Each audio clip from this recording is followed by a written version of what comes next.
સુરત કાપોદ્રા પોલીસને મળી મહત્વની સફળતા। રિક્ષા માંગ પેસેન્જરને બેસાડી કિંમતી વસ્તુની ચોરી કરતી ગેંગ ઝડપાઈ।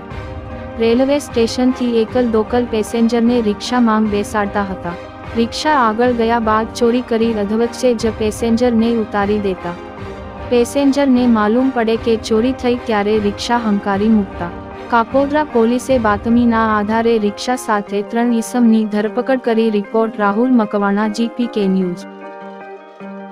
કાપોદ્રા પોલીસ સ્ટેશનમાં છેલ્લા 3-4 દિવસથી એવી ફરિયાદ આવેલી હતી કે રિક્ષાની એક ટોળકી એક્ટિવ થઈ છે અને જે રેલવે સ્ટેશન અથવા બીજા સ્ટેશન ઉપરથી બસમાંથી જે બહારથી આવતા માણસો ઉતરે છે તેને રિક્ષામાં બેસાડી અને એના ખીચામાંથી પાકીટ અને રોકડ રકમ તથા